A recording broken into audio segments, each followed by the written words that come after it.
Our topic is about global migration and the globalization of religion. But we will discuss the global migration first. what is global migration?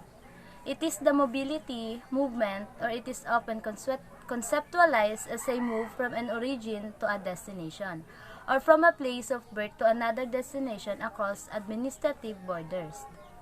It can be seen through the categories of migrant.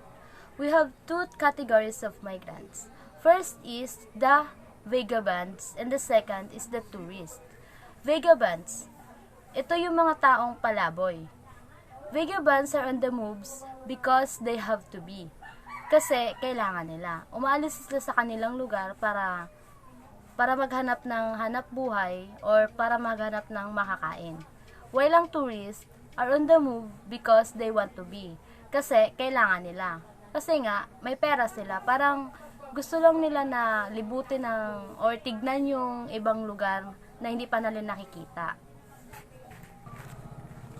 Why is global migration happens? Migration occurs from many reasons. Many people leave their home countries in order to look for economic opportunity. Maraming dahilan kung bakit naglilipat ang isang tao papunta sa ibang bansa. At isa sa mga rason ay ang naghahanap sila ng mas maayos na pagkakabuhayan.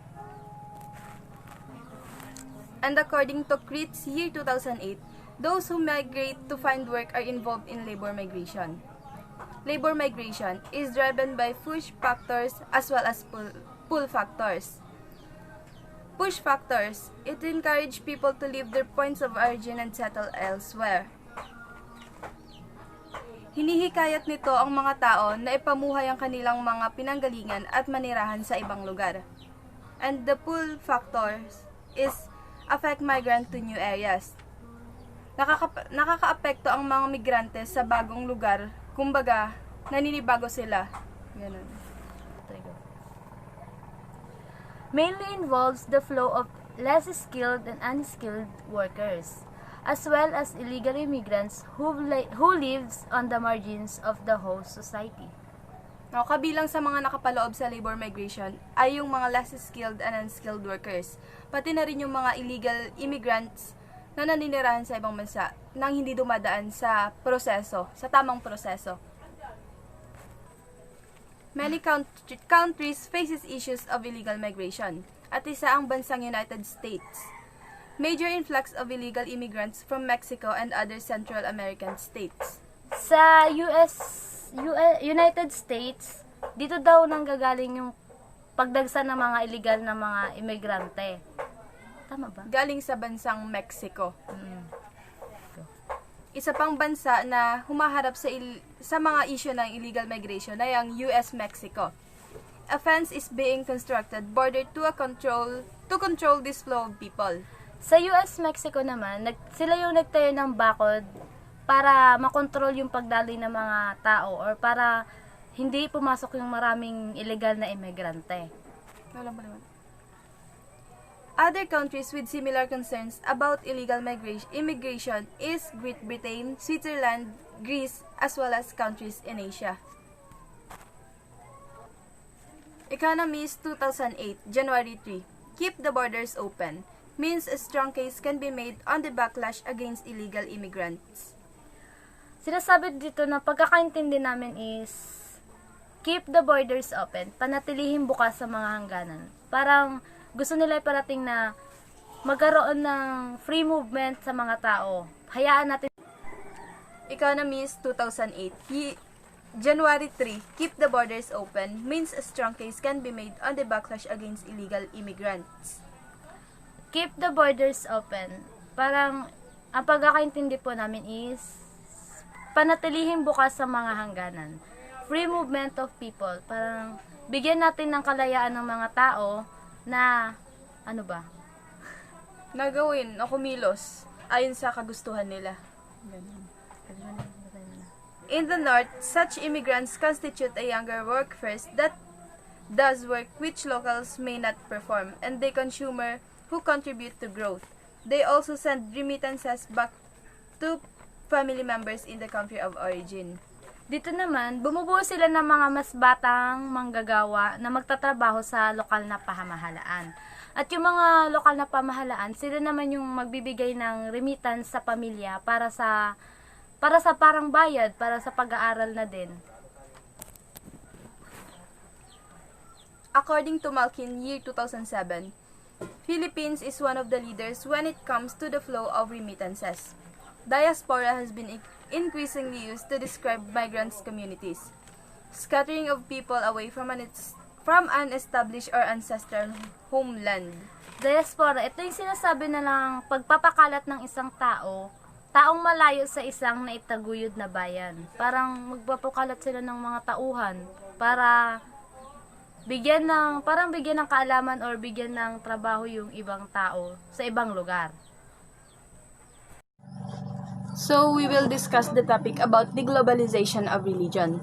Globalization plays a tremendous role in providing a context for the revival and resurgence of religion. May malaking gampani ng globalisasyon sa muling pag-usbong o muling pagbangon ng mga relihiyon.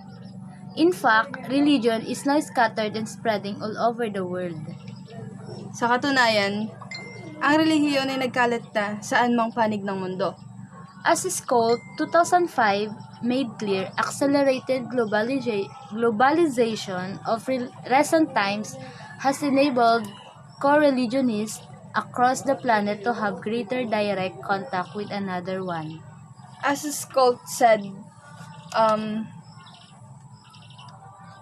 sa pagkakaintindi ko, dahil sa mas mabilis na globalisasyon ngayong panahon, ay mas napadali ang pagkikipag-ugnayan ng mga magkakarelihiyon sa isa't isa saan mang panig ng mundo. Through information technologies, transportation and media religionists can easily disseminate religious idea. Sa pamamagitan ng mga information technologies, transportation at media, mas madaling na ipapakalat ng mga religionist yung mga religious idea nila. Media also play an important role in disseminating a religious idea. So yun, lalo na sa paggamit ng media. Ang media kasi, madali lang magpakalat ng impormasyon gamit yon. For instance, marami ng mga websites na ginawa na naglalaman ng mga impormasyon o nagbibigay impormasyon tungkol sa mga religious idea.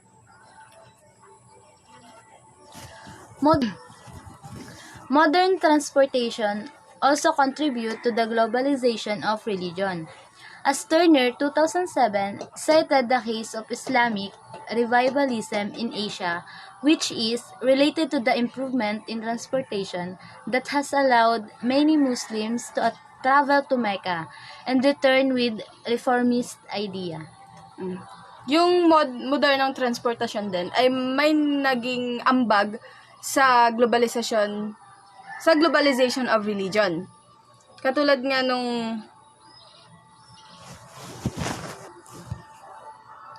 So, ayan nga, as Turner cited the case of Islamic revivalism, yung mga Muslim ay hinayaang maglakbay gamit ang transportasyon papunta sa Mecca at bumalik ng dala ang kanilang mga reformist idea. Globalization has also allowed religion or faith to gain considerable significance and importance as non-territorial touchstones of identity. Practitioners always promoting their religion to reach the level of globality and be embraced by as many as people as possible. For instance, Muslims aspire to establish the Islamic Ummah, a community of believers. Therefore, globalization transformed the generic religion into a world system of competing and conflicting religion. So, ayun. Yung mga practitioners, for example, yung sa Latter-day Saints o yung Mormons, meron silang mga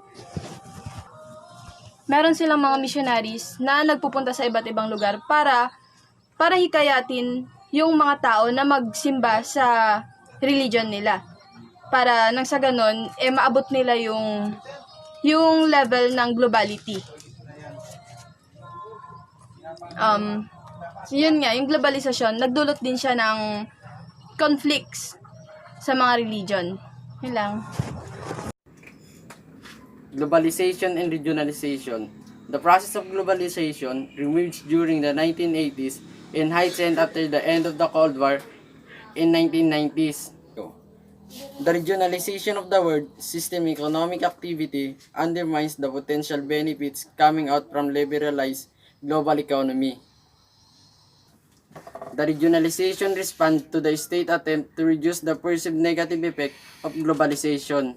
Therefore, regionalism is a short counter of globalization. In 2007 survey, Financial Times revealed the majority of Europeans consider that globalization brings negative effect to their society. Jacobi and Mayner, 2010.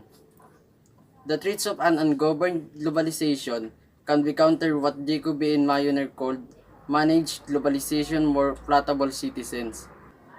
Ang proseso ng globalisasyon at regionalisasyon ay muling lumitaw noong 1980s at lumakas matapos ang pagtapos ng Cold War noong 1990s.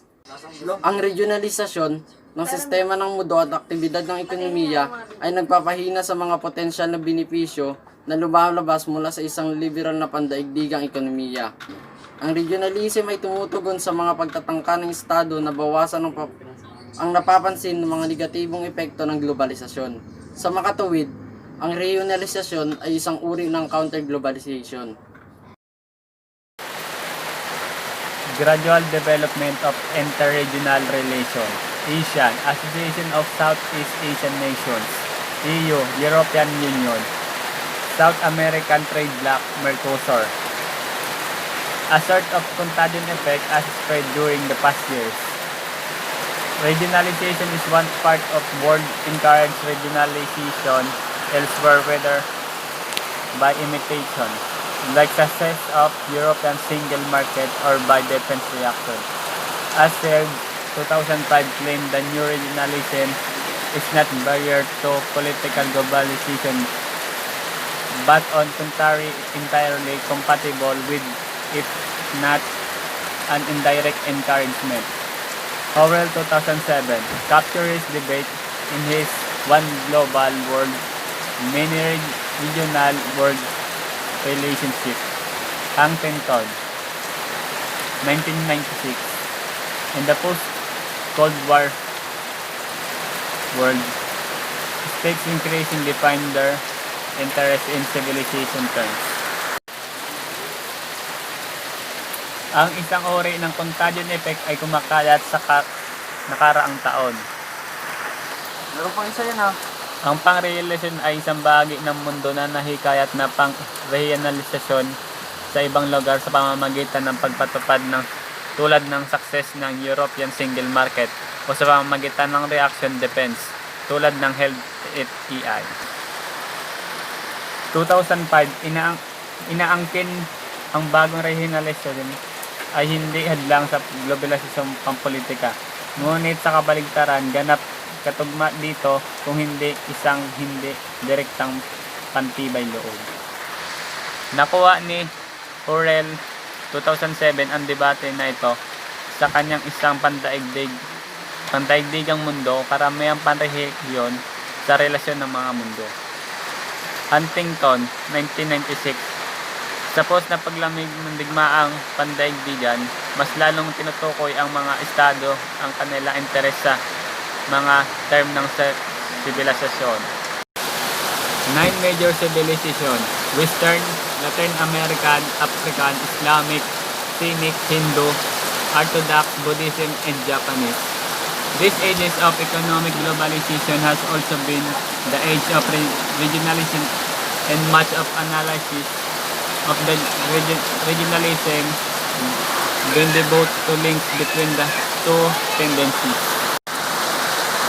Ang edad ng globalisasyon, pang-ekonomiya ay naging edad din ng regionalisasyon.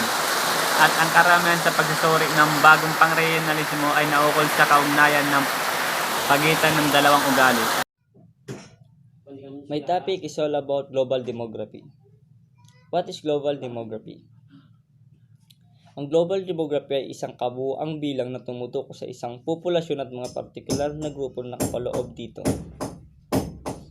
Global demography, as the counterpart of economic globalization, is interpreted as the movement towards a state depicted as the global village, where there are no official impediment to a cross-border movement of people. Sabi dito na isalin bilang kilusan patungo sa isang estado na itinatanghal bilang pandaigdigang nayon, kung saan walang opisyal na hadlang upang tumawid sa kilusan ng hangganan ng mga tao. Such movement is posited as the outcome of inter-country discrevia which determine the level of propensity to migrate. Ang nasasabing kilusan ay nakalagay bilang kinalabasan ng inter-country discrevia na tumutukoy sa mga antas ng hilig. Relevant problems are addressed such as whether the international trade in goods and service can serve substitute for migration of labor. Ang sabi dito, ang karamiang problema dito ay ang internasyonal na kalakalan sa mga kalakal at serbisyo.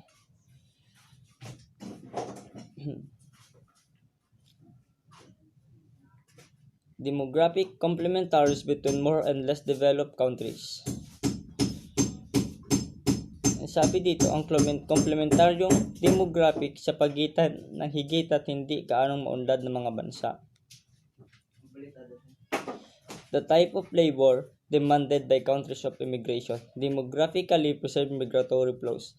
The socio-economic problems ensuing from the formulation of numerically strong ethnic minorities in host countries. The outlook is for realization. Ang pananaw ay para sa pagkakatuparan. In the demographic terms of global village of migration, ang sabi dito, sa mga tuntunin ng demograpiko ay isang pandaigdigang nayon sa paglipan. 9 major civilization. Number 1, Western, Latin American, African, Islamic, Semitic, Hindu, Orthodox, Buddhist, Japanese. Origin and history of globalization. There is a 5 different perspectives regarding origins of globalization. The first one is the hardware, the second is the cycle, the third one is the epochs, the fourth one is the event, and the fifth one is the border more recent changes. So, number 1, hardware. According to Nayan Chanda 2007, it is because of our basic human need to make our lives better that made globalization possible. Therefore, one can trace the beginning of globalization from our ancestor in Africa who walked out from the said continent in the late Ice Age. So, ang example ng hardware, yung mga ancestors natin, kapag naglalakbay sila, gumagamit sila ng kabayo. So, dito na pumapasok yung theory ni Chanda na it is because of our basic human need to make our lives better. So, yung mga ancestors natin, dahil sa kagustuhan nila mapabilis or mapadali yung paglalakbay nila, nagsimula silang gumawa ng riles. So, in this theory, simply that globalization is innate. When we say innate, ito yung katutubo. The birth of human change. The birth of human being is the birth of change, and the birth of change is the birth of globalization. So, the second one, pinagation of the globe in 1522. The recent years could also regarded as the beginning of globalization with preference to specific technological advances in transportations and communications. Some examples include the first transatlantic telephones, cables, 91-95-6, the first transatlantic television, broadcast 1962, the founding of the modern internet in 1988, and the terrorist attacks of the Twin Tower in New York 2001. So, event, these are the most important variables finding significant changes in the world. With the event, these are the specific changes that